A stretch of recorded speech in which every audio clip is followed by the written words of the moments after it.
So tell us what happened. What did you see? Well, I was just coaching a baseball game like I pretty much do all the time. And I'm on third base. I look to talk to my on deck batter, and out of the corner of my eye, I see this dude just come out of behind my dugout. And all he did was just jump on this girl. And then he started to like push her down onto the bleachers. And then he pulls out at least a 16 to 20 inch knife. It wasn't even a regular sized pocket knife, and just started swinging it and got her a few times, and blood went all over the. Hello, family, and welcome back to another episode of Journey to Harmony. I'm your host, Richard Harmon. Today, I want to come to you and talk to you about an illegal immigrant stabbing a 14-year-old girl at a baseball game in Indiana. Again, a lot of this coverage is not being broadcasted by the news media. Very little do we hear about it from CNN, MSNBC. If this was Donald Trump and his taxes, this would be a nonstop issue that's being ran across the airways. But because this is something that is being done in liberal cities, again, the Biden administration has been complicit in the fact that they have allowed close to 10 to 20 million illegal immigrants to cross the border, and nothing is being said about it as we're 2 months away from an election. And they have plans again for 2025. What exactly does this look like in case we are electing?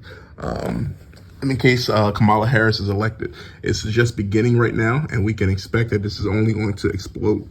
Reports are coming out that police are being told and telling the citizens that even if they come out, even if something happens, unless it is truly violent crime, they're not coming out. So citizens, for the most part, are being left to their own lonesome.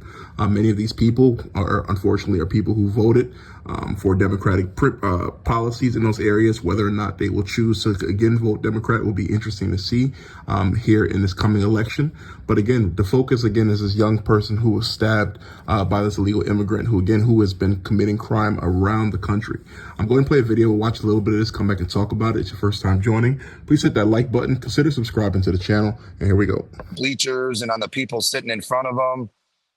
Then he just takes off running down the sidelines and started waving the knife at a couple other people as he was running.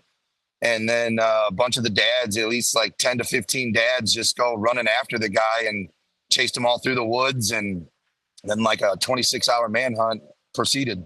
My goodness. I mean, we see behind you, it's a field. This is an all-American thing that we all do this on a Saturday. We go to our siblings' baseball games. You don't expect crime to happen there. Why in Indiana is this happening? That's the question everyone's been asking, you know? I mean, it's a small town. I mean, Lowell is one of those little close-knit towns. They have a big Labor Day weekend, like festivals. They have a music festival. They have fireworks shows, parades, every day something different. And, you know, it's one of those towns where everybody knows everybody. So, I mean, for something like this to happen was shocking, just not for Lowell, but for all the communities around them. Yeah, what are they saying about this illegal migrant? Was he on drugs? What would make him just run and jump on this young girl? Yeah, that's the $1 million question. Nobody has an answer. You know, the detectives I think now it's in the DEA's hands. So they're, you know, investigating every possibility on who, what, where, and why. I mean, the last I heard is he just took a train from Colorado and ended up in Indiana. I don't know where he was going or what's going on, but he decided to be, I guess, like a drifter and cause havoc at a baseball game. Yep, this just proves it's not a Texas problem. It's not an Arizona problem. This is happening all over our country in small towns. How's the young...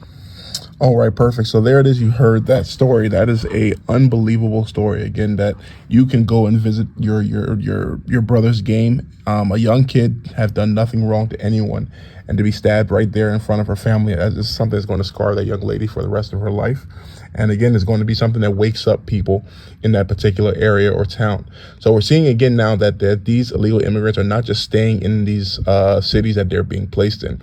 They're leaving Denver. He said there that he received a train ticket that put him in Indiana, and I'm sure it's going to be other cities as well. The same way with people who are in Chicago. They're going to begin spreading out to smaller cities, to neighboring cities in the Midwest. This is going to be a story that we're going to continue to hear about the taking over of these different locations and the robbing of these places.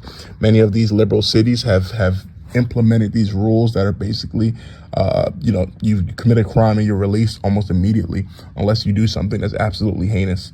So we are going to see a uptick in crime, bigly, here in the coming months.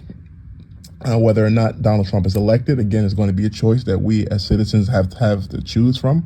But there's a clear distinction right now. Kamala Harris and her team, Joe Biden, have basically said nothing. If this was somebody else who was shot by police or something like that, we saw during the whole 2020, they are out there nonstop. But these particular individuals who are American, who don't matter as much, it's another run-of-the-mill day for the most part for the Biden administration. What are your thoughts on this? Please comment below, like, share, and subscribe. Thank you so much for joining. Have a good day.